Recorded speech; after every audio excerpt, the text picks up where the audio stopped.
So first, let me speak a bit in Tibetan language. Tene ta number so tering answer tanda number so chensen re ninganzu sagadawa songsi chiasena re konsa jugi gongshi churu tunde yaje tongayagi ko tongayagi chedo aninganzu zamni chiru chenbo dunela utsa to dende shuje ani chulu tunde kandis yaje tango yame ko nganzu dindiji glerimi jinro de yore ani trinda chatsambayna tanda khajigi chulugi ngönela ta chulu tunde saji kandis yongre chulu tunde sayde yong tugu mare se tinde ko dindiji tamshe naji cha de yore je za number 2 tandane 야 디간주 좀날 태가 냠슈 제와이나 벽에날 태가지 야 기주기 벽에날 태가지 기주기 예디 차난 넘버 센트웨지 요래 디스 센비림바도 데메게 잠니게 따지 도가 아니 디나로 인터프리테이션 라에 디나를 침바이나 아니 가도 도스티 니에 도레스 슈아이 단다 카바다지 이나바이나 디 수데르 아니 차 숨지 요래 닷 숨 디나로 침바이나 아니 di nalo chimbaina ani di o de language la yaji di legdo language la yaji o di nalo ni ma chinje ani Tibetan language se digan nembaina ko tega sensi na ji yungres o tishu yaji tene nganzu pege ngode nal tedong sensi nang kena ngode nal ani number 2 inge chengena inge nal sije tene tiwa tinde yoina ani ngode nal tu sen or tiwa shan ani jel nganzo ya tiwa kyo chores shyain ya number 2 pege nal tega jesel tiwa tine je kasar khaji kol tiwa tinde da jewaina ani number 2 tiwa tuzodi ani tega pege nal sumbaina ani yang nganzo ya keju je ani tanda tamshe ba koran ya shuchos or tinde shyain ta tri tamshe nange de khaji 미세기 뭐게 뱅글로르 땡시 제비가 가지기 주로 대단 아니 미세 코로나 드리기 돌 답주다 신행 돌 리시 만보 쉬지 난케 드리기 가지기 주변지 차되어스 드리기 쉬야지 땅에게 조대 답벽에날 쉬야 드리 참샤네니 단다 단 이게날 미유다 아니 드리 고디 가르치기 예매다 단다 아니 코로나 단다 주변 디골다 마 모टे 나야 된다지 choices or three strategy.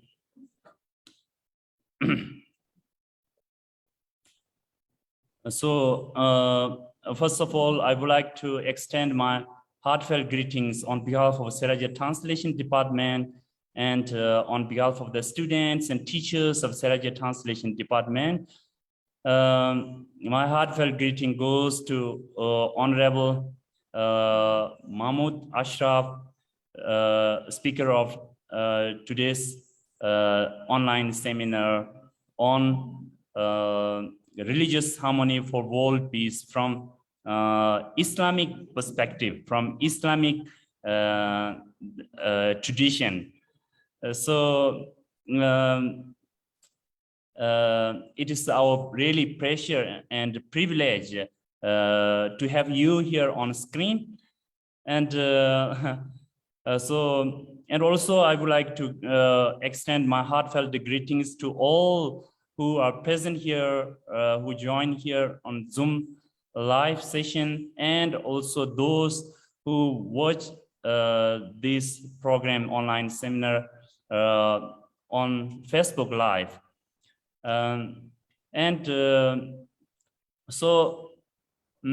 First of all, I would like to introduce Honorable our today's speaker Mahmoud Ashraf to you all. So yes, we actually Mahmoud Ashraf, we have been the friends and also for almost 3 years. I personally actually joined his lecture. That time he was the speaker. He was the speaker and organizer of Interfaith in Bangalore when the under the organization of the Foundation for Universal Responsibility of His Holiness the Dalai Lama, where the students from the different religious tradition attended his lecture. So since then, we have been friends, and we have been in close connection. Yeah. So actually, he is the founder and managing director of Element Technology Private Limited for almost more than 6 years. And actually, he has been serving in a different organization. And he has been a managing director of the Bangalore Technical Center and a member of the Global Engineering Strategy team. And also, when we introduce from the perspective of his graduation, so he graduated, he attended the graduate degree in the mechanical engineering with business management of diploma. And so he has attended 33 years of the corporate experience, and specializing in the setting of the engineering research and centers for automotive, the multinational companies in India. And especially he is very passionate about the universal brotherhood. So, and he is a really very active and really very, I mean, the compassionate, the figure. So then we experienced from his lecture and his very practical the action when we visited his the Moscow. So this is a little introduction about Honorable Mahmood Ashraf, and also I would like to express a bit about the aims and objective of organizing such a online seminars. There are 4 aims behind organizing such a seminar on religious harmony for world peace. The number 1, to fulfill the far-sighted vision of His Holiness the Dalai Lama. So then there are 4 commitments His Holiness the Dalai Lama has. The one is the promotion of the religious harmony. And second objective is that to grow the mindful of other religious tradition, the world religious tradition. And third, to promote the mutual religious understanding and mutual respect among and between different world religious traditions. And fourth, Tibetan peoples know that the Sakal Dawa is the one of the most precious month according to the Tibetan Buddhist calendar. So to commemorate the Sakal Dawa festival, so we have organized such the seminars on religious harmony. And also we not just believe in the religious harmony, but also we, through our own practical action and through our experience, and also through the vision of His Holiness the Dalai Lama, we not only believe, but we have experienced that the religious harmony is the possible and it's important.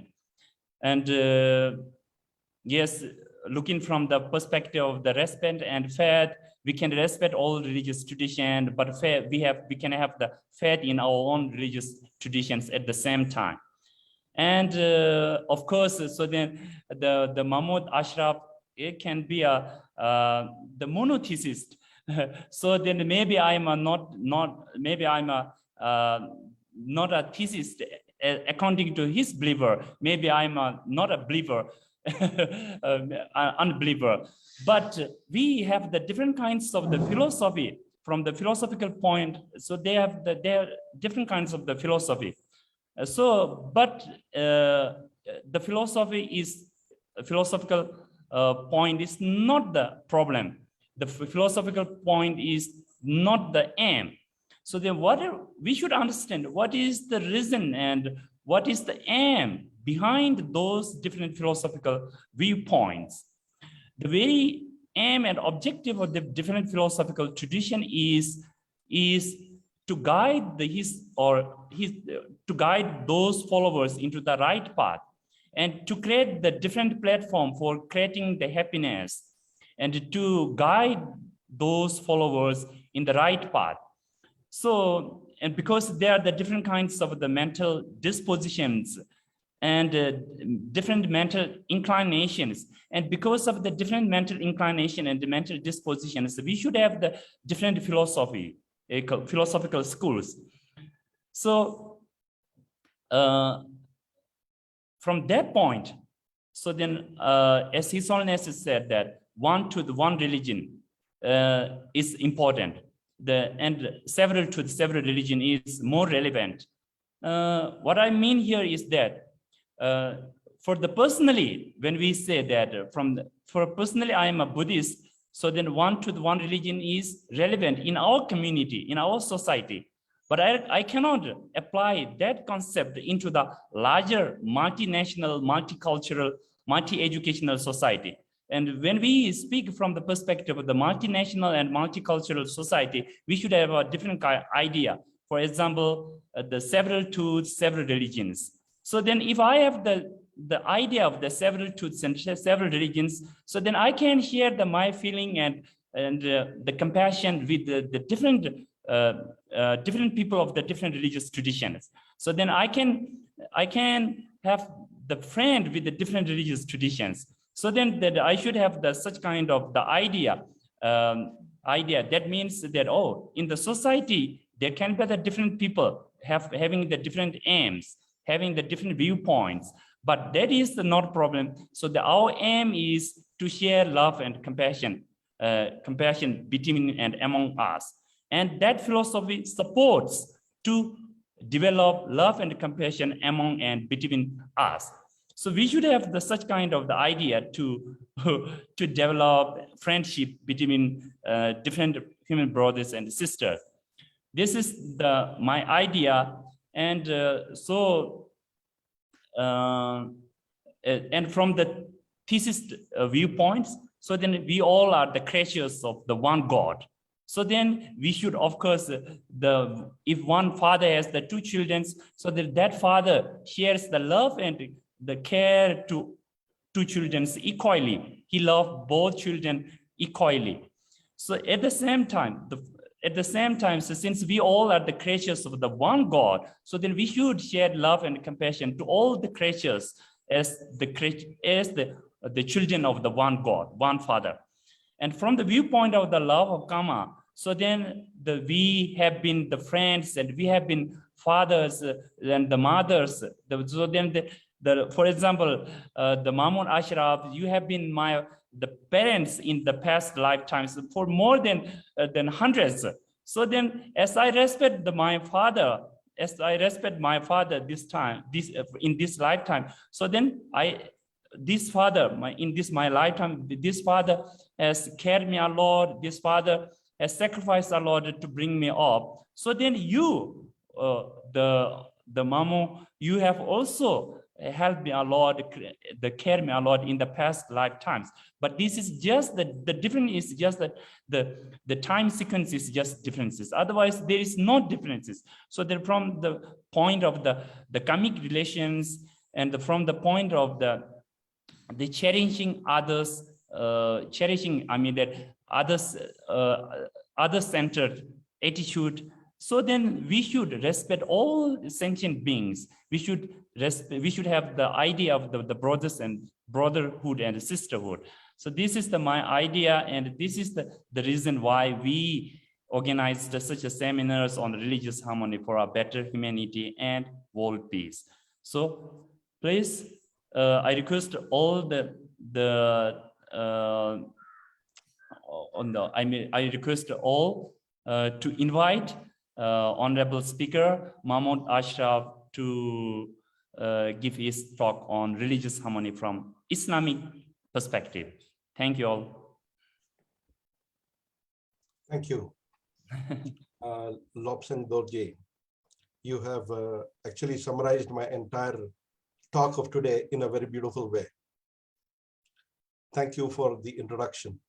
It's always been a pleasure to be associated with organizations linked to His Holiness, the Dalai Lama. And I have made it a point to be in association with the Institute of Universal Responsibility for, I think, about 15 years. And every year between June and August, you used to come to Bangalore, and we used to spend about two days together learning about what Islam is and what are the fundamentals, etc. So it's always been a delight to be associated and to discuss in context of spreading the right knowledge to people.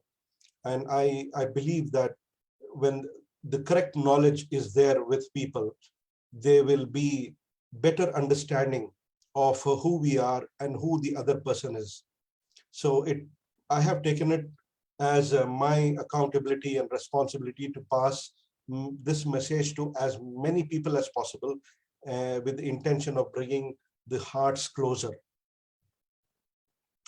So thank you for the introduction, and thank you for being there in this session. I know how important it is, 1 hour of our life to this session, which we will never get back. And I assure you that this session will be of a lot of value that you can take back in your life. I want to share my screen.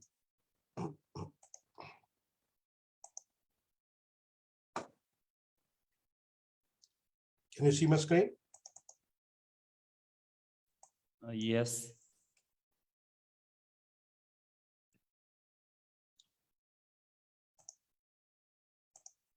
Okay.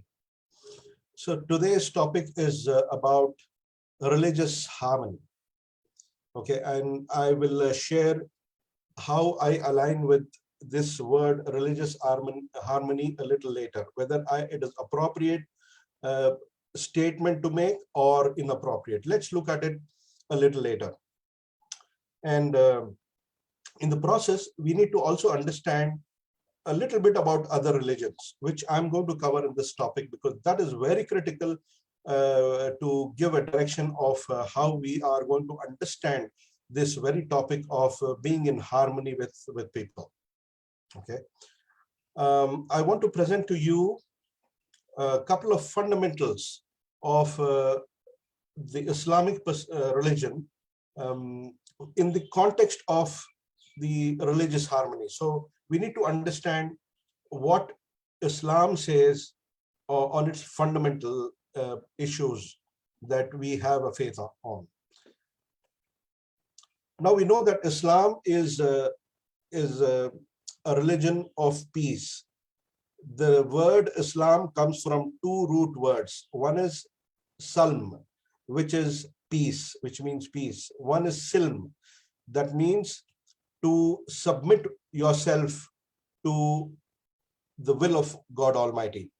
So if we put these two words together, it means that Islam is peace acquired by submitting your will to God Almighty. So Islam itself, the cover of Islam itself says that it is a way of life which actually is generating peace in its every aspect. So let's look at two very fundamental things in the context of today's topic. One is we need to understand salvation, and salvation in Islam is based on one's own action.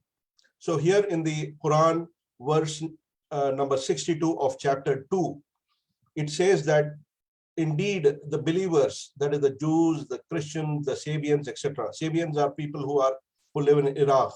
There's a community that lives in Iraq. Whoever truly believes in God Almighty and the last day and does good will have a reward with God Almighty, and there will be no fear for them, nor they will grieve. Basically, here you see that the superiority is not only with the Muslims. The superiority is spread among people who have a certain faith, the faith in God Almighty and the last day, and the people who are actually doing good, that means people who are in service to humanity, are the righteous people. And the reward for these people will be with their God Almighty. So this is salvation based on one's action. So it doesn't mean whether you come from the Muslim community or a Christian community or a Jewish community, but if the thought process is the same, like you recognize God Almighty, who's the creator, and you recognize that we are in a test and we are following the fundamentals and the commandments of God Almighty, and the reward will be on the actions that we have taken on this planet Earth. So you see here that it is more general than very specific. So salvation is based on one's action. Number two, Islam negates manyness. You know, like brother introduced in the beginning itself, that it's about one God that we worship. So here there are no manyness over here. Many gods are not in context. It is not about a hypothesis also in the fold of Islam. So it is a very monoistic faith. So here God says, that is Allah, your true God. So what is beyond the truth except falsehood? How can you be turned away? So that means there is belief in only one divine entity, who's the creator, who's the sustainer, who's the object of worship. This verse makes it clear that monotheism, that is belief in one Lord being the creator, sustainer, and the object of worship, is the truth. All other parts leads away from this truth, rather towards the truth. The fact that certain religious thinkers believe in manyness of reality is no concern to Islam. With oneness as its ideal, it cannot accept manyness as a hypothesis also. Okay, so when you look at many other religions here in context, there are some religions which have no God. People don't believe in God Almighty. There is Islam that believes in only one God. There is Christianity that believes in the Trinity. That's the God, the Father, the Son, and the Holy Ghost. It's three gods. Then you come to Hinduism. They have 330 million gods that they worship. So you see, the very fact that religious harmony, that means to say bringing all religions to one platform, is not a possibility at all. It is an impossibility. So rather, we look at harmony not in religion, but harmony in the religious people of the planet. That is more correct statement to make than saying that there's religious harmony, in my perspective. So Islam promotes harmony among religious people. That means to say that it is not religious harmony, it is also not religious uniformity. No matter who you are, where you come from, which background you come from, what religion you follow, which ethnicity you follow, which color you have, which color you don't have, we still can be one. So it is bringing harmony among people per se, then bringing religious harmony. This is the perspective that Islam promotes. This is the most acceptable formula in attainment of religious harmony right now. Looking at people coming together on one platform, that is better than bringing religiousness into one platform, which is not a possibility. It is not reality. It is something impossible in today's world. So let's look at harmony among people, which is important from the religious perspective.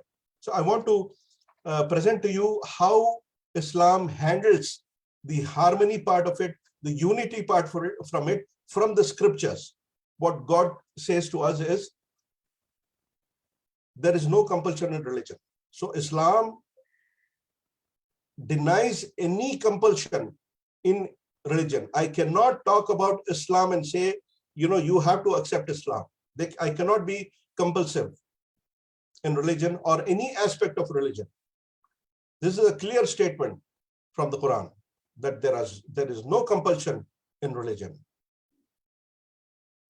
There is another statement which is important to know during the Prophet's time, when Prophet actually talked about his belief in faith, and the other people, including his own relatives, did not accept that. So, the statement from the Quran came that your religion is yours and my religion is mine. That means to say that I am free to follow what I am, and it's up to you to follow what you are following. So absolutely there is no compulsion. So there is no contradiction in this aspect. So this is a part of the harmony that we are talking about.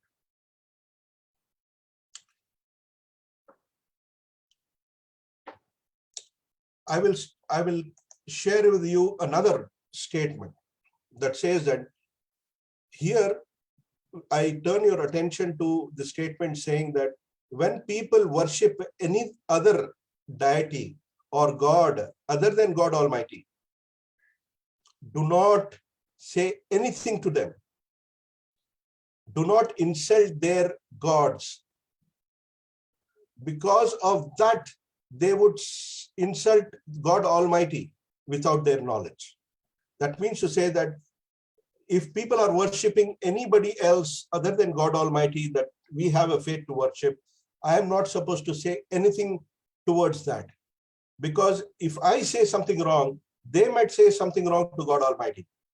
So you say that, in terms of harmony and really respect to what people are doing, I'm instructed to stay away from saying anything wrong about what the other people are doing. So my procedure has to be different from saying anything which is negative to people who worship anything other than God Almighty. So you see how very sensitive and very clear commandments from the Quran is being the instructions to us as Muslims in terms of respecting and accommodating what is happening in and around the people in the society. I want to share with you another perspective of tolerance. This is during Prophet's time. I have taken this example from Prophet's time because today the Prophet has been bombarded with negativity. This is done by people who are misinformed, or they have not taken an effort to know the character traits of the Prophet. So I'm talking about this incident about 1400 years ago, during the times of the Prophet, that the Prophet invited people of different faith to come to Medina, the place that he used to stay. He invited them to Medina, and a Christian delegation came with a few people, and they stayed in the Prophet's mosque. Then, seeing the Christians come, even the Jews came from different parts of the region, and they both stayed into the mosque of the Prophet. And the time that came for their prayer, they prayed inside of the mosque in the presence of the Prophet. So the Christians prayed to whomever that they had to pray, and the Jews prayed from whoever they had to pray. Where did they pray? Inside the mosque, in the presence of the Prophet. And after that, there were discussions, there were dialogues between them. It was a very cordial session that they all had for a few days, and they went back. So this detail is there in this book called The Life of Muhammad. So you see the type of tolerance that Prophet had, the Prophet of Islam had at that moment of time. I think these examples may not be available even today. So the very practice of tolerance has been advocated during the times of the Prophet.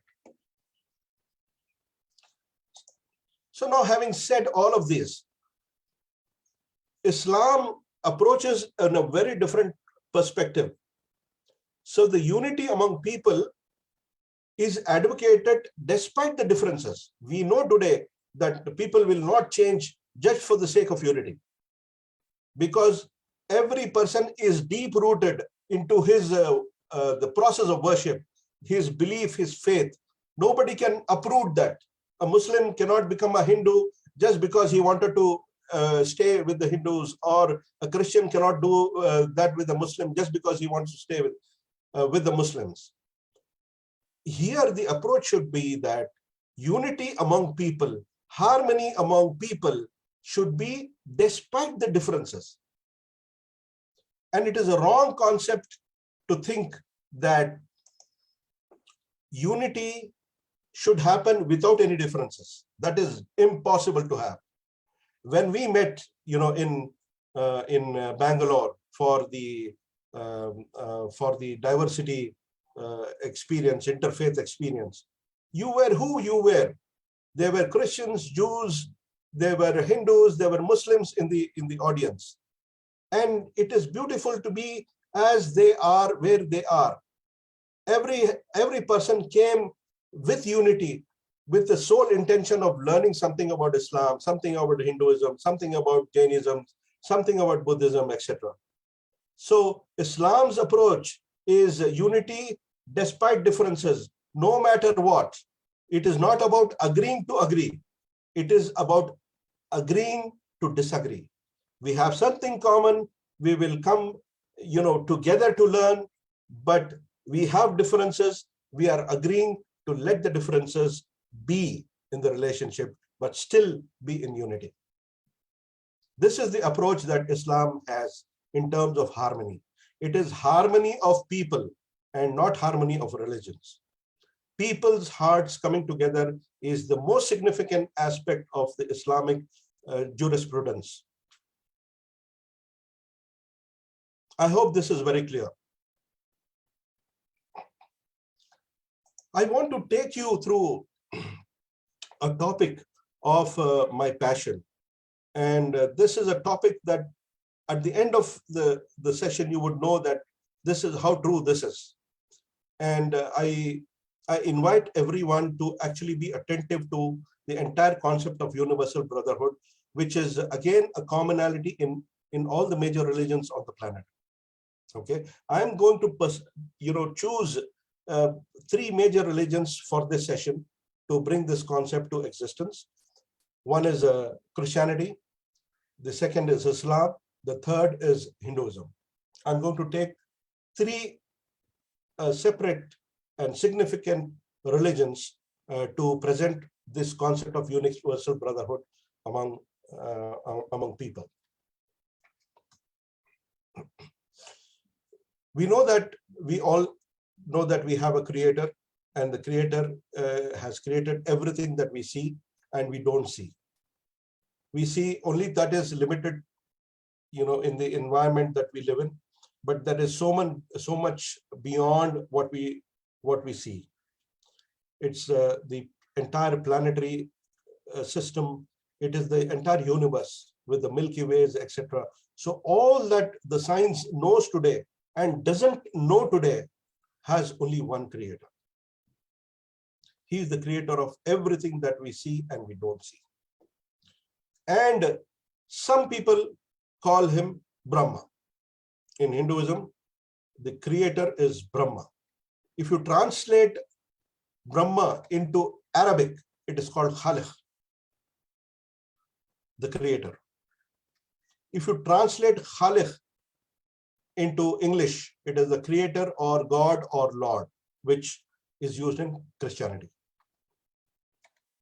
Okay, so that the concept is very clear that all 3 religions are talking about one creator who has created everything that we see and don't see. Okay, so Brahma, Khaliq, or God, Lord is all the same. We're all talking about that one divine entity. Now let's look at the concept of creation of man from the scriptures. The Hindu scriptures in Matsya Purana says Manu was the first man and the first human being created by God Almighty. Okay, and all people existent today are originated from Manu and Ananti, who's Eve. Okay, so today when we use this word Manushya, in Manushya in Sanskrit, and in our language that we use Manushya, is because we get derived from Manu, who is the first man created by God Almighty. When you come to Islam, in the Quran, in chapter 38, verse 71 and 72, God says, I'm going to create a human being from sounding clay of altered black smooth mud. And I have fashioned him and breathed into him the soul created by me. Okay, so this detail of Adam being created is also a commonality between Hinduism and Islam. And the word Adami that we use in Hindi or in Urdu is to say that we are the derivatives of Adam, who is Manu, and from Adam is Adami. Let's look at the Bible. And Bible in Genesis chapter 3, verse 8, it talks about God created the first two people, Adam and Eve. They were placed and given everything they needed: food, work, companionship, fellowship with God as they walked with him in the cool of the day. This is Christian scripture. So you see the commonality of creation of man from the Creator, okay, which is available in three major religions of the world. Okay. So we understood that the Creator is Brahma, Khaliq, or God or Lord, who created Adam and Eve. And they had children, and the children had children, and children had children. And we exist today. That means to say that we are a family who have a common grandparent and a common creator. You see the connectivity? This connectivity itself talks about the universal brotherhood, we being a family. We have a reason to live in harmony because we have a common grandparent, we have a common creator. And we all today belong to one large family, no matter where you come from, which part of the world you come from, which country you come from, which ethnic background you come from, no matter what you have faith on, we all are a family.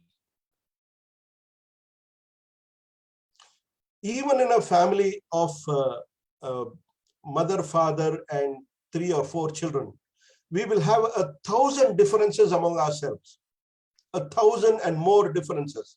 What I wish to eat, my brother would not want to eat that. The color he likes on his shirt, I may not like the color of that shirt. We have hundreds of differences between 2 brothers, sisters in the family, but we actually integrate between one and all in the family because we know that we have a relationship between each other. We have a common mother and a common father in the family. So this concept is so very critical to bring the hearts closer, the lives closer, to bring love and compassion in the family.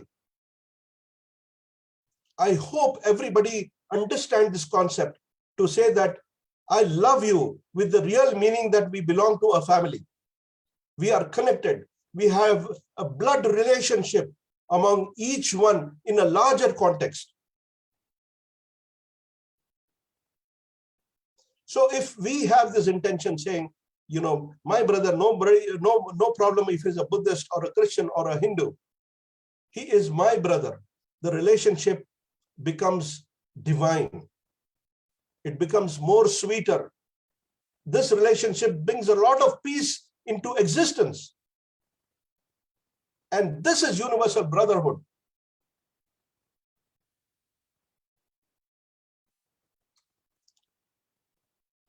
Today, we have a lot of unrest because we discriminate with people. The white with the black, the rich with the poor. the big with the small, the strong with the weak. Lot of discrimination. God created us equal, and we all have the God's spirit in us. And we are designed by Him in the way we are designed, no matter which part of the earth we are in. We are as beautiful and as unique as we are created. This discrimination has brought about a lot of disharmony into societies. And for us, from the Islamic perspective, it is a crime against humanity. It's a crime against our Creator. Everyone today who is created is an art of the artist, which is our Creator. And if I negate that, I point out differences, I point out I point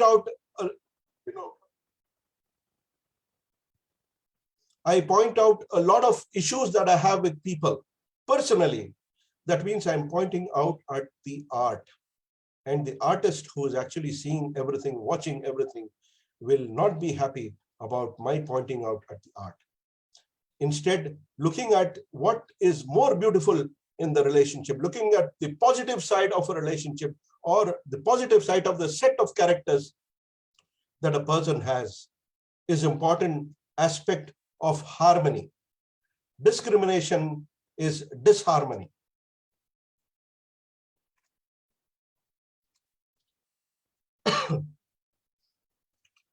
I have a question to people. So wherever you are, the people who are watching, the question is for you. I'm asking, how much effort did you make to be born as a Hindu, as a Muslim, or a Christian, or a Buddhist, or a Sikh, Jain, Jew? Did we ever make an effort saying that I have to be a Muslim? Did we tell God Almighty before we exist on this planet that we have to be Muslim, we have to be Jew, we have to be Hindu? Did we ever do that? If we did not, then what is the right to discriminate? Absolutely no right.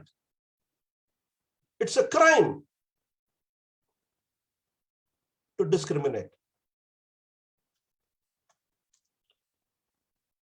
How much effort did you ever make to be a Tamilian or a Kannadiga or a Maharashtrian or an Andhraite or a Delhiite or a Gujarat or an American or a German or a French or a British or a Chinese or a Tibetan or a Thai or a Japanese? Did you make an effort that I have to be born in India and I have to be born in Bangalore? I have to be born in China. I have to be born in Tibet or in Japan. We never made an effort. Did we make an effort to be a male or a female? Black or white? Brahmin, Dalit, Adivasi, Shia, Sunni, Catholic, Protestant, Mormon?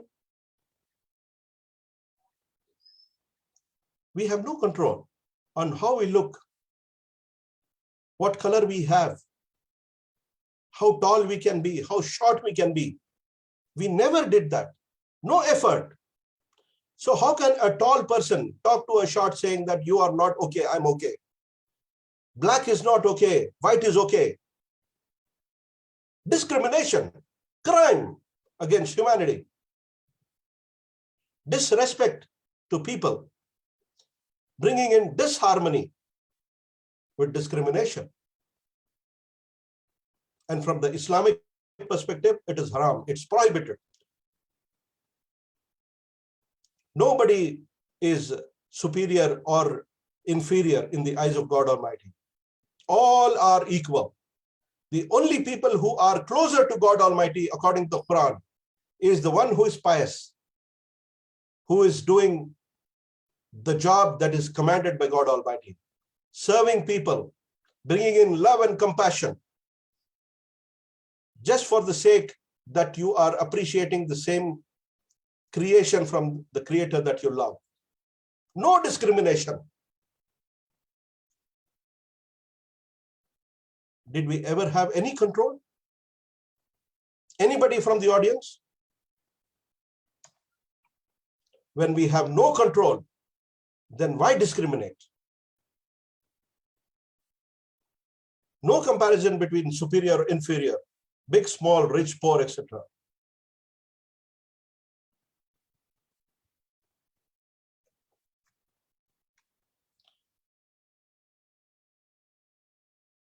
If you love God, you only love God.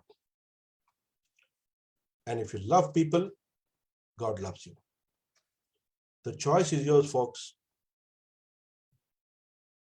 And all the choices that we make have consequences.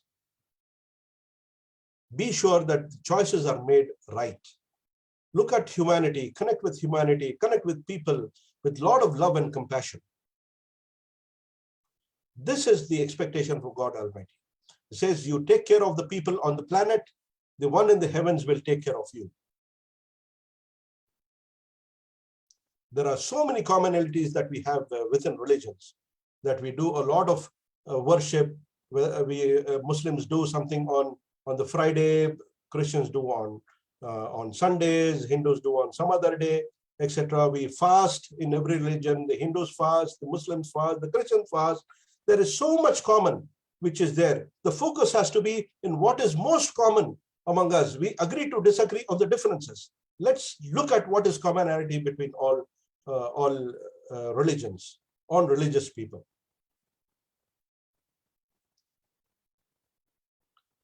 Loving people to express your appreciation for God is a very significant choice that one can make. And the choice is ours. Choice is mine. And I choose to love people, to love the people who are there in this audience today, and the people who are in my life, in the society that I'll meet today, I'll meet tomorrow. I'm accountable for the choices I make. I'm accountable for the choices I make. Thank you very much.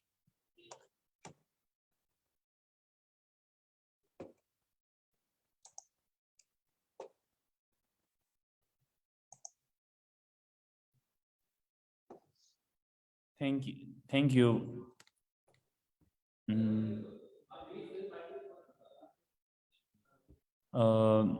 Yes, Mahmoud Ashraf. So thank you so much for your really insightful and resourceful talk on religious harmony from Islamic perspective. Number two, now this is the time for the panel discussion and question answer. Let me speak a bit in Tibetan language. Number two, that Tiwatine to Sujire, Tene modernal Tetong to Tiwa in a dinner Tiwa in a Trijire, and Tiparo del Dangi, Kajimaji, Nensudoji, Niduji Shusha, and Anta. Kungisuna Chavanata Chulu to the Saji, Yon Tuaji res, Chulu to the Said, Guayaji and res, and Chulu to the Said, Chulu to the Said, the Karsurs and Chulu Kron to the Chia, Yomares, Tabru Mandawa, the Chaders. In and to the Chia, where the Karche was and me said, and to the Chetuaji Chaders, just a church again, meet Samaji to the Chetu Yorla, de Chetu Gores, Chulu Samaji to the Comise Richias, Yomares or Trichisona song. Tene ya GD said they call country equal or sena Chune Chewa maybe GD in my mares bed Chune Takarso Mandrave Cheju da Travi GD said Jungo Mares Tundi said Ni Chewa dance Mandrava Yubik 20 GD said Yun to yours the Digi GD Yungi Tashi was an answer Tabru da the Digiton com Kelen da Mandrava Yungi Inaya GD said ko Yungtue Chagores some town or mother GD said they bet the Chewa Mandrava Mamboji maybe 20 GD says sometime anything in it's the name in somebody or 3 song. The nature is the Dangan GD Yungtue so the answer someone Nami Gires 강의사와는 안쪽이가 매보도서 지차되어서 강의사는 안쪽이가 다 지된 깨바보인데 수 토네 쉬와나 깨바보데 지차되어 송사 안쪽 삼은 남이 지레스 아니 안쪽 파주 지기지를 제와 제대로 가르삼아 땅을선 안쪽 남이 지기 토네 파주 제와 지기야 삼사지다 안쪽 삼아 차기 리라오데 그 리제라오데 지레야 삼사지다 차기가 주바라오데 지야 삼사기 드리기 삼노타네라 아니 지 미다 펜수 참말로 지 지기지를 제와 빼야데 드리기 토네라 안쪽 지리 용토야지 레스 어 드리 송소 드리 송사 당 안쪽 인제세야 돼 인제 제와이나 배드 그럼 draw me course miri 딱 kunjele 내발라 아니 지된 깨봐 볼라 배드 딱 가서 그래 지된 깨봐 보이가 지 공석이 잘려야 대바지를 차디 그래서 가이스나 만수 삼아 배드 지된 깨봐 보이가 지기 돈에 깨셔주지 인상 다 지기지 코 멤버에 코 토아레스야다 코 리상와레 코 리멤버에스야 된다 코 주슈버레 코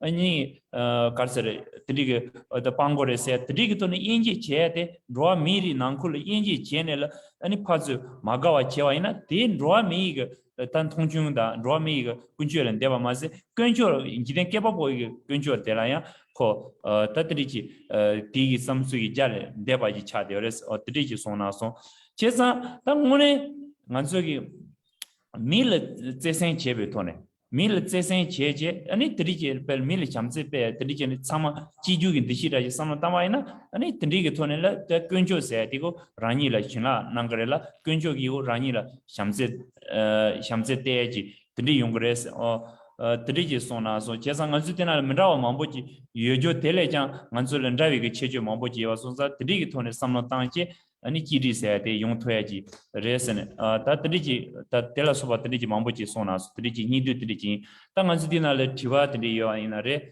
양 모데날 지와 이나레 남부스 땅로 나스슈아이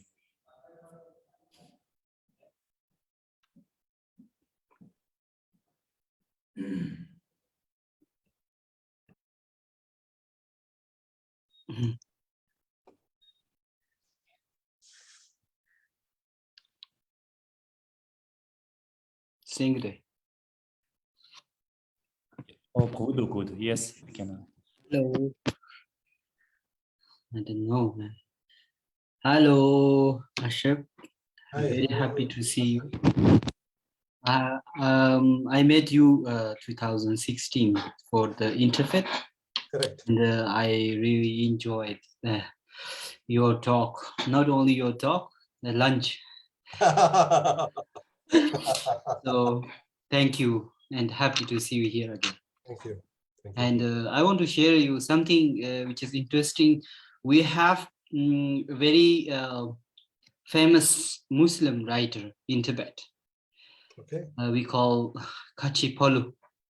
So his book is a bestseller in Tibet. You know, Oh, okay. yeah, that is translated into English. I think he wrote that book around 18th century.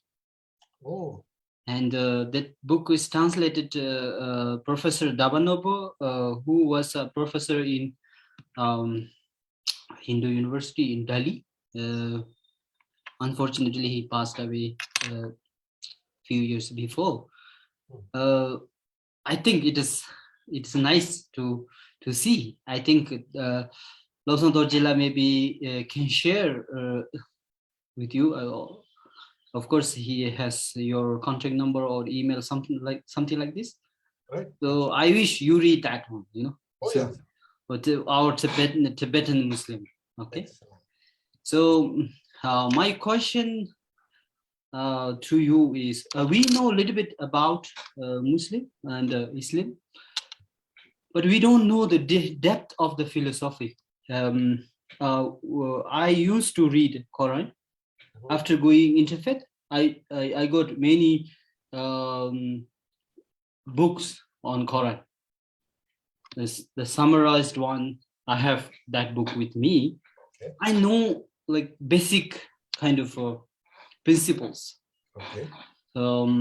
But I have a friend who is doing PhD on Islam philosophy. Mhm.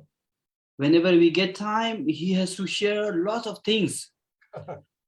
Hmm. Of course, we don't know the depth of the philosophy. If we have to study what kind of book and what kind of research you suggest here? I think, see, if, the major book that I recommend that you have is Quran, but there is just not the translation of the Quran, there is an explanation of the Quran. Because Quran has been revealed to us over 23 years of life of the Prophet. Okay, and to understand the commandments of God Almighty at different situations that he was exposed to is actually wise to know. Then just today what people do is they take a sentence of the Quran out of context. Okay, they don't understand the background. Okay, so these are a few things that I recommend that people should actually know the context of what is said, when it is said, why it is said. That's the wisdom behind what is said. Okay? So that is one thing. But more than anything, and to make things easier to you, is if you can study the life of the Prophet, Prophet Muhammad. There are a lot of books written. I think I will share with Brother Dorji on some recommendations. That will be a best link to the Quran to understand the religion, because we believe that he was a living Quran. So his every aspect of his life has been the explanation of the verses of the Quran. So that could be an easier way into exploring more about Islam, in my opinion, because you will have the spirituality behind his life, the physical situations that he has experienced with him, and how that connects to what God's commandments are. So it's a beautiful connection, and for a person who is learning new about the religion, it is a good way to get in my opinion. Thank you. Thank you too.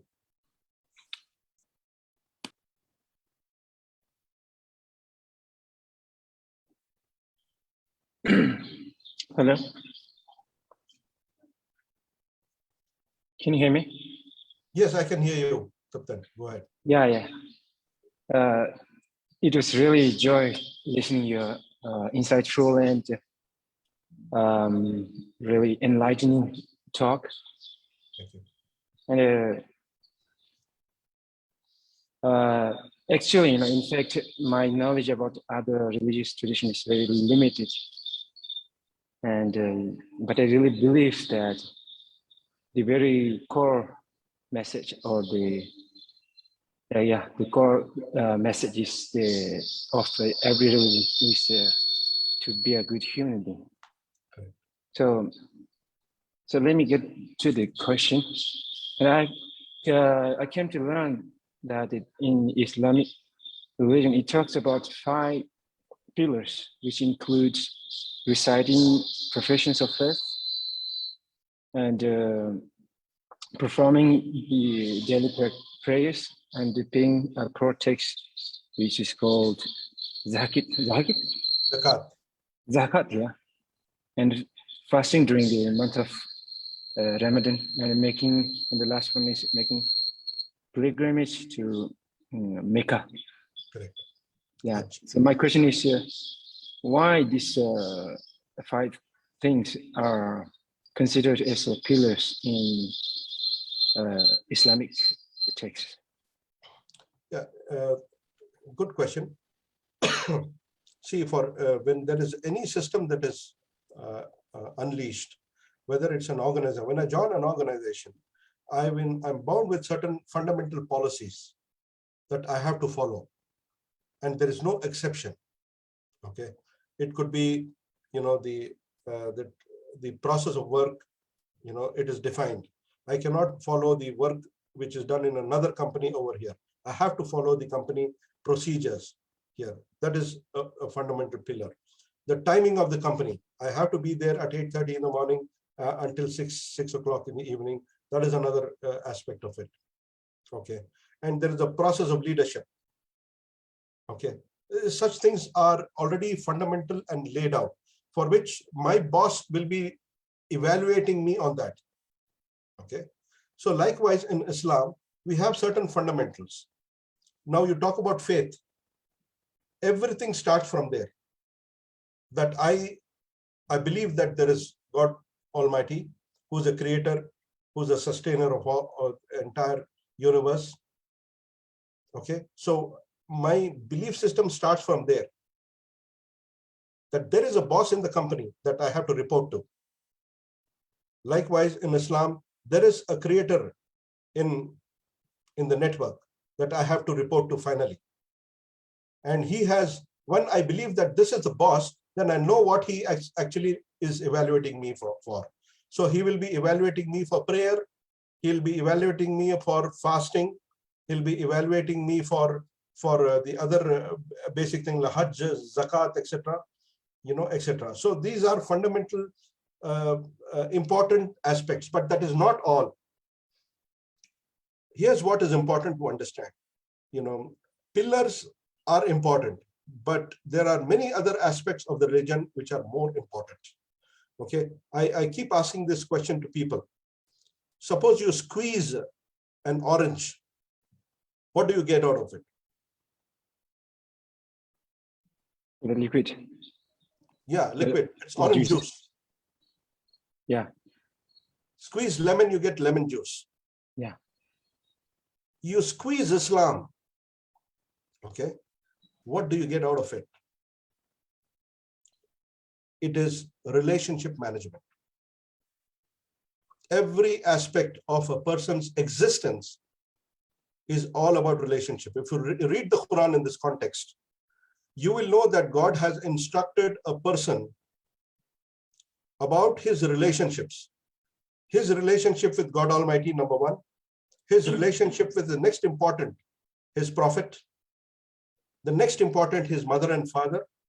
The next important is his brothers, sisters. The next important is his extended family, uncles, aunt, etc.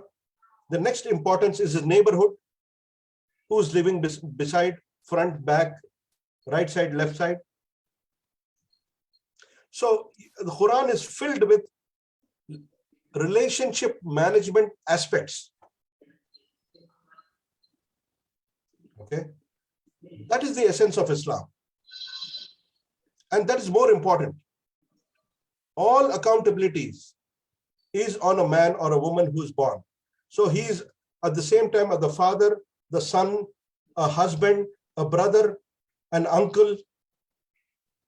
These are all relationships which come to him as a gift when he is born and he grows up.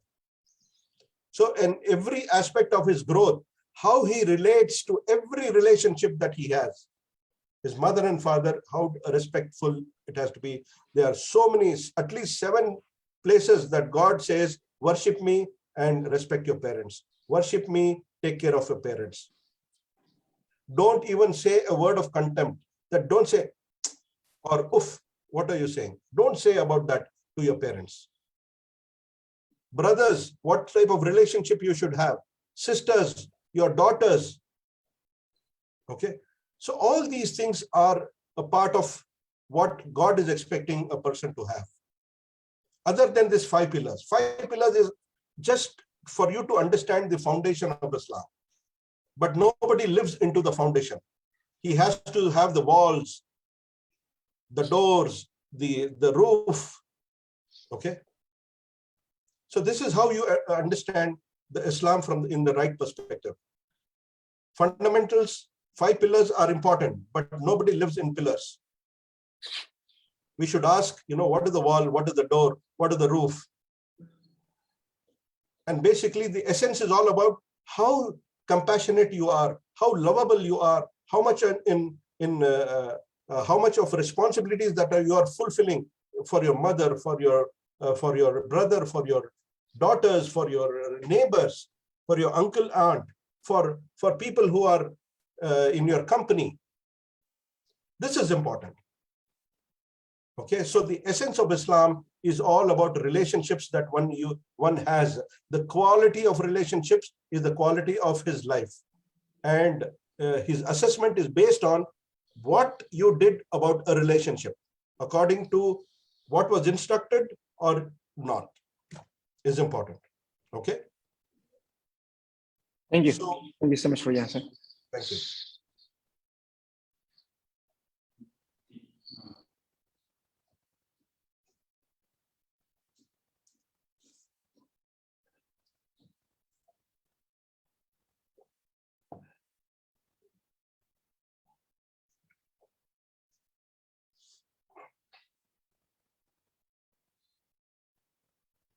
Any other question? So let me ask you one question, please. Yes. So yes, really, I'm very impressed by the two pillars. For example, the Psalm fasting and Zakat almsgiving. So these are really the practical action. I mean, the practical action of the compassion in practice. Exactly. And this is one thing. And also, I was very impressed when you took us in the Moscow. So then before we entering the Moscow, we should wash all the hands and the mouth.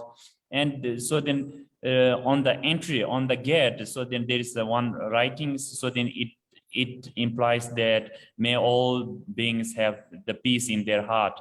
Right. And the one more thing I really clearly remember, and it impressed me a lot, is that during the namak, during the prayer, there's one session that after almost completing the session, so there is one session that time we should we should see in the one right side and we should see in the left side, and that time we should have the idea in the heart, that in the mind, that may all beings in the right side have the peace in their heart. May all beings in left side have the peace in their heart. So such kind of the practice is really wonderful. It's I always appreciate such a practice from the Islamic the prayer. And the word which brings the doubts and the confusion among the different people is regarding the jihad. So really we don't know what is the meaning of the jihad. Some people said that the jihad carry the meaning of the killing others who do not the belief in the Islamic idea. And some people said that no, jihad has two meanings, the greater meaning and the lesser meaning. The greater really meaning is it's how to say, killing the afflictive emotions like anger and hatred. So and also I'm still confused with the lesser meaning of the jihad. So then what is the really meaning of the jihad according to the Quran? Yes, good question. The literal meaning is struggle, to struggle. Jihad means to struggle. That's the literal meaning when you take up the vocabulary. Okay, the dictionary meaning is to struggle, and everybody knows that universally. Jihad means also to fight in the way of God Almighty. Okay, but fighting is not offensive, it is defensive. Okay, all the wars that took place in the times of the Prophet were all defensive. When they were attacked, they were killed. So in terms of protecting themselves and the community, there was a war. Okay, so war, jihad, is also meaning to fight or to strive to maintain peace by fighting. Okay, so obviously, when somebody comes to my house and attacks me or to do something to me, I cannot say, you know, I'm a very peaceful person, I don't want to fight. I cannot say that. It is natural that I have to get up and do what is required to save my life and the life of my people living with me. So that aspect is also jihad. So jihad is also to fight, but defensive, not offensive. It is haram to be offensive. It is prohibited to be offensive. It is a crime to be offensive. Like, for example, currently there was a very, very bad incident that some person who actually supported somebody who said wrong about the Prophet, he was murdered. He was beheaded by two people who were Muslims on video. It's a crime. The concept is that God gives life to people. So it is a property of God Almighty. I cannot take the property. Okay, it belongs to God Almighty. Life belongs to Him. So I have no right to take life. It is prohibited in Islam. You saw in the presentation that I made a statement saying, to me is my religion and to you is yours. Okay, so if Prophet was a fighter, he would have said, your religion is also Islam. So you accept Islam or I'll kill you. It was not like that. During the times of the Prophet and the people around them, there were a lot of Jews, a lot of Christians. I gave you an incident in which the Christians came and stayed in the mosque. The Jews came and stayed in the mosque. If that was the concept of killing the people who were not Muslims during the Prophet times, he would have actually slaughtered them. He did not do that. He was very compassionate. He actually lived around the Jews and the Christians. They, seeing his good behavior, they converted into Islam. It was not by force. Okay, so jihad is also meaning to fight, but the fight has to be defensive. It cannot be offensive. Number one. Number two, as you rightly said, jihad is also to look at yourself first and all the evil things that will be anti-harmony, like your anger, your violence, your abuse, etc. One has to control it himself. And that is also to strive, to struggle to do that, so that harmony is maintained. So the Prophet of God, Muhammad, peace be upon him, said, the best jihad for you is to fight against your evil consciousness, to control it in every aspect of your life. Right. Okay. During the time of the Prophet also, his uncles were murdered in such a way that the body was cut to pieces and people chewed his lungs, his uncle's lungs. Okay. And he did not take any revenge. He said, I excuse you. This was the character traits. That's why I said that the best thing that one can do to understand Islam for people who are outside the fold of Islam is to learn the life of the Prophet, to learn his characters. And then you can learn more about what statements are there in the Quran from his life. It's an easy way to learn the fundamentals of the religion. Okay, so jihad basically means to strive. It is also to fight, to struggle, okay, against your own ill will and with anything which is ill in society also. Suppose I have a neighbor who is struggling to get her things done in the government things, something related to the land or something else. If I help her, I take her to the office, get things done, work with my network to help her, I'm also doing jihad. In fact, today that you are all listening to me to understand the Islamic perspective for harmony, and you actually are struggling and given 1 hour, 1.5 hours of your life now, you are all in jihad. You're all jihadis now. Okay, so this is the literal meaning of jihad. People actually take that word and then bombard it into the negative part of the stuff. And if you realize that there are more than 2 billion people on the planet, and just imagine if everybody was taught to be a jihadi, a person who can fight, there will never be any peace in this world. Indonesia, the place where the population of Muslims are maximum, there is no issue there. Saudi Arabia, there is no issue there.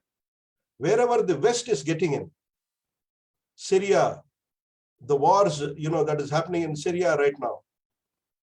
okay, is all because of oil, gas, which is there, and the West is there, the Russia is there, you know, and they're creating problems just because there is natural resource. Muslims are peaceful people. Muslims only react because people have gone into Iraq, people have gone into Afghanistan, okay, killed their people, killed their children, killed their women, okay. So obviously there'll be some reaction, but religion doesn't promote anything which is violent, okay. Otherwise this whole world would be on flames with 2 billion Muslims, which are 25% of the world's population. It will be on flames. This is not what is so, okay. So this is my explanation of the word jihad. Right. Wonderful. Yeah. So it means that the Quran gives the permission to fight with those who attacks one system, one's religion, right? Perfect. But Not one religion. that's It's true. not about religion. They'll Right. kill you because, One's you know, community. yeah, for who you are. It doesn't That's- matter who it is. That's true. Yeah. So, Now, but- for example, if the Muslim is attacking a non-Muslim in his house, and in the process the Hindu or a Christian or, you know, a Buddhist, you know, kills the Muslim, he has a right to kill because he has protected himself somewhere. Hmm. Okay, so this is the concept. We have to look Yeah. the concept in a very universal perspective, Right.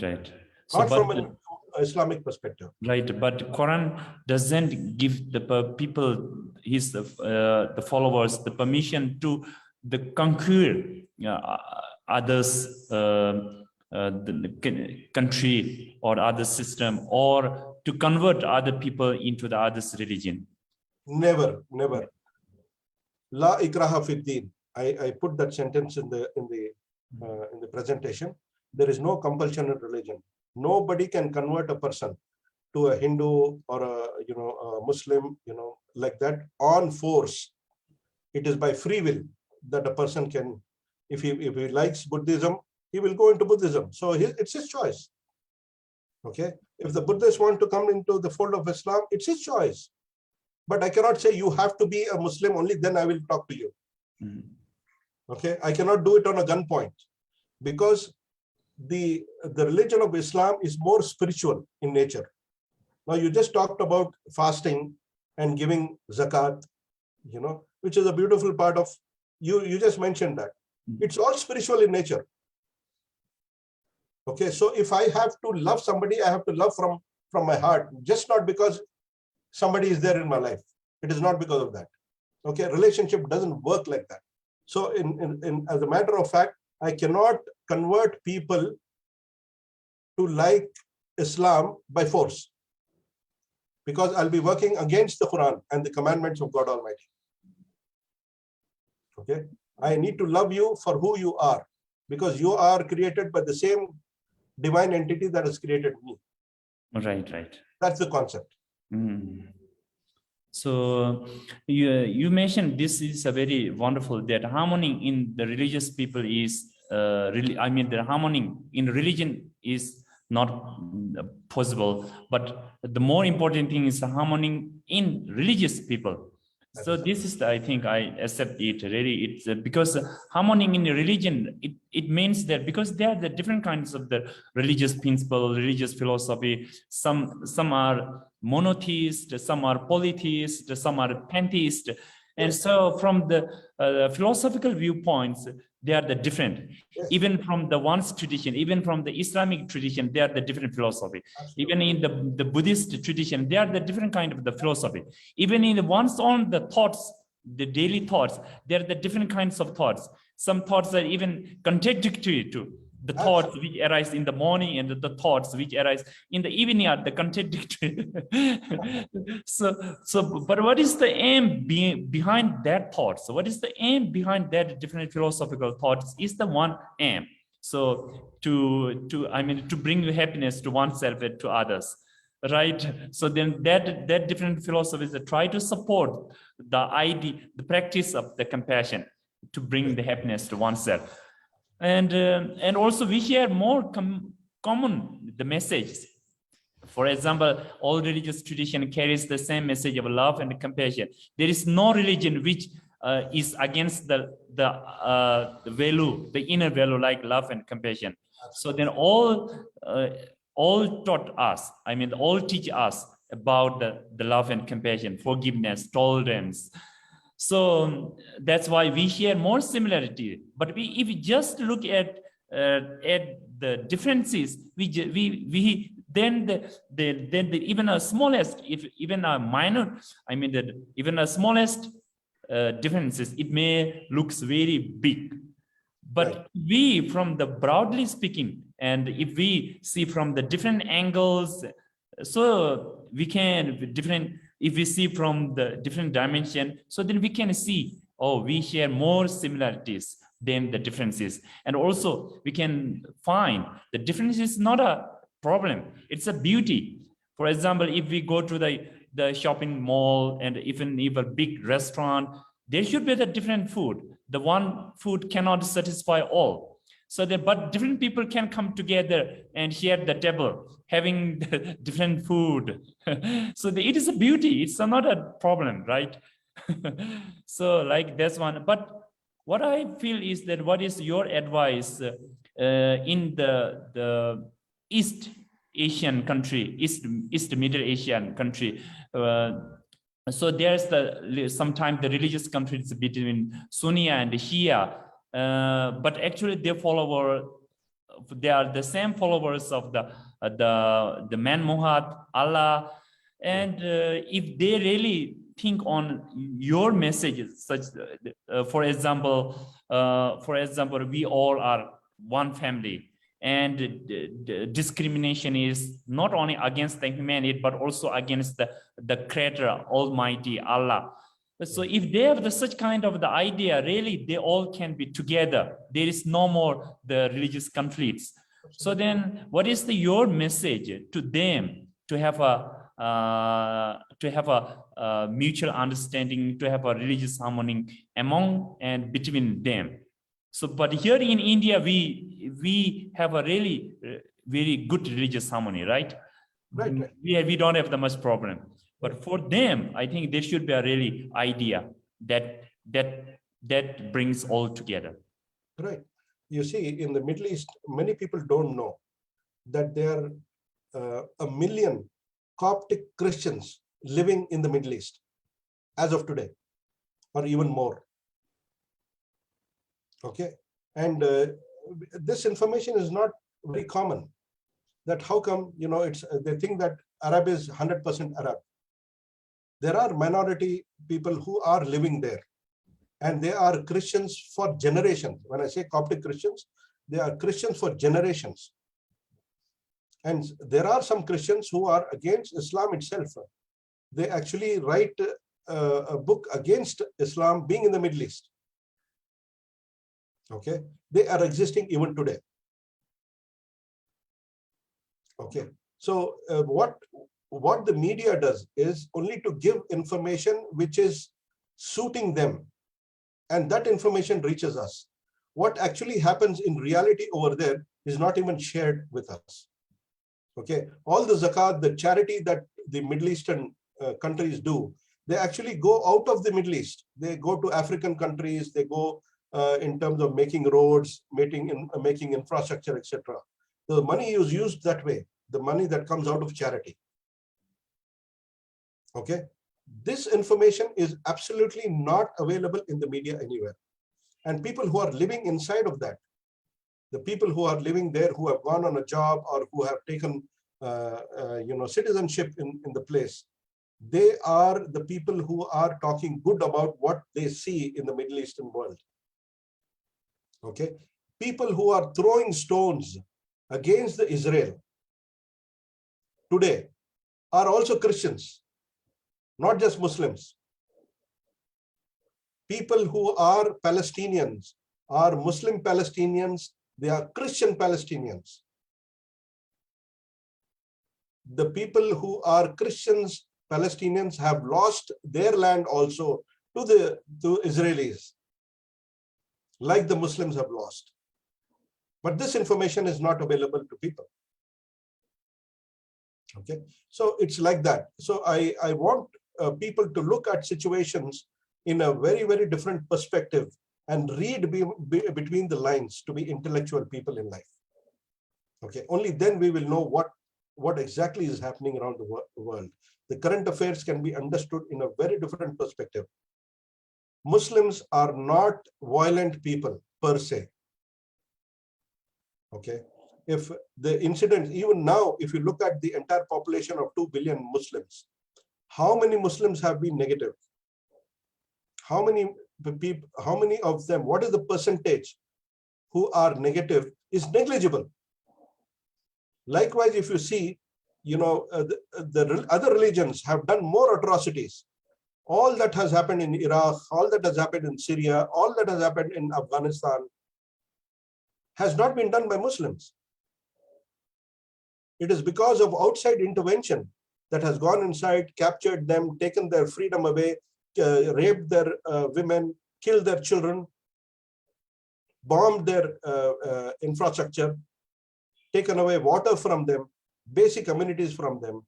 So this is frustration. Obviously, anybody can show the frustration. The moment they show the frustration, they are termed as terrorists. This is a wrong philosophy. It is atrocities. Okay, in my opinion. That's basically what it is. Okay, so the message is to say that Islam per se is not a violent religion. It is a very peaceful religion. Muslims, some Muslims have been violent, but it has nothing to do with Islam. Because Islam says, if any person takes the life of an innocent person, whether be it a Muslim or a non-Muslim, he has killed the entire humanity.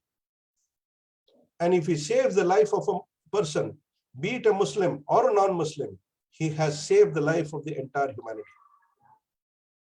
So this is the correlation. So obviously, when you start studying the Quran, you will know that there has not been any contradiction. Quran has been very solid in its policies. Life of a Muslim and a life of a Hindu or a Buddhist or a Christian has been equal in the eyes of God Almighty. It is not that I kill a non-Muslim and say, I will go to heavens. It will never happen like that. It is like the father saying that you can kill your brother and I will give you a piece of land. It is not possible. In a family, it will never happen. And it will never happen in the eyes of God.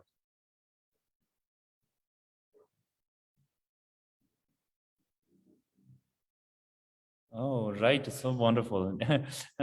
So wonderful listening to you all, this wonderful messages. So I think due to shortage of the time, so then we would like to end here. So I would like to request Venerable Tutin Thachin to conclude the sessions. So, Brother Mahmoud Ashraf, I hope we shall have the more sessions in future, future to have, future on the religious context or the spiritual context. So, because we share more messages.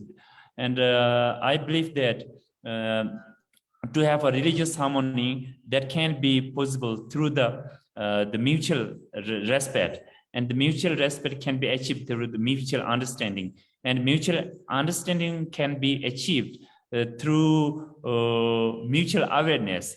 And mutual awareness can be achieved through the mutual discussion, panel discussion, and through the more sessions. So we hope to have the more sessions in person or online or offline. And we hope you to in future come to our monastic university to share your thoughts and to listen to our thoughts and visit the monastery. I will do that. Thank you. And I visited the monastery once. I had a Islamic session that I conducted in the monastery. Wonderful. I wish to see you once again there. Oh, right. Thank you.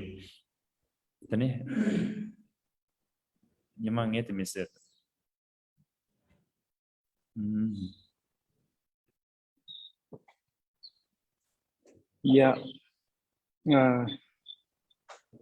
it was my privilege to having asked to propose a word of thanks on this seminar.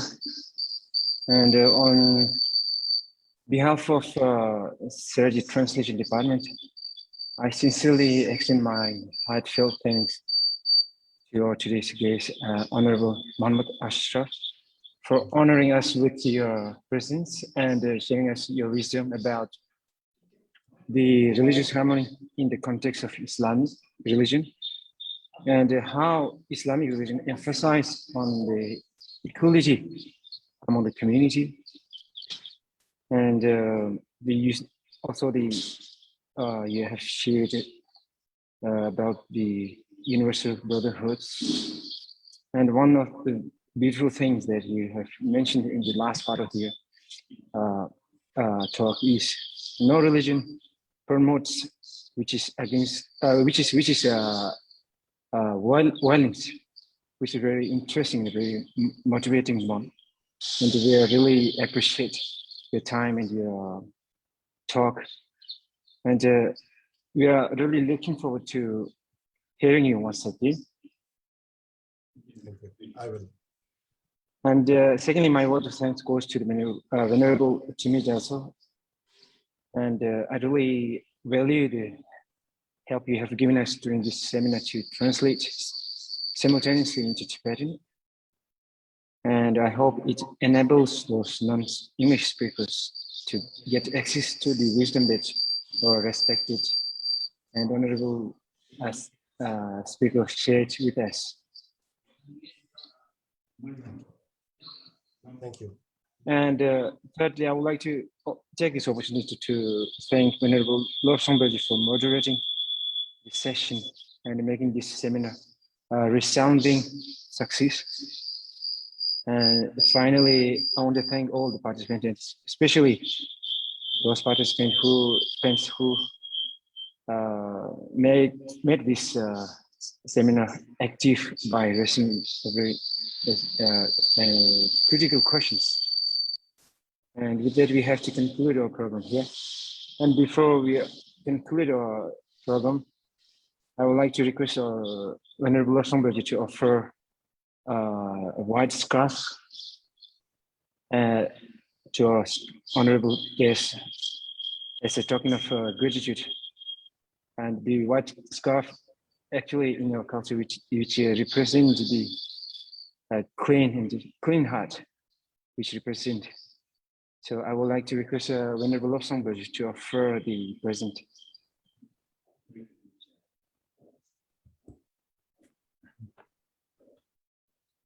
So yes, bro, the Mahmoud Ashraf. So this one, I would like to offer you this as a token of the gratitude and as a token of the blessing to you. And this is a small gift to you.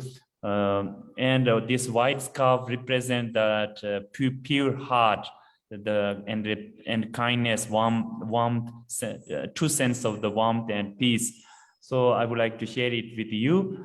And so later, please send us your address, the residential address. We would like to send it to you as a represented, as a token of the small gift.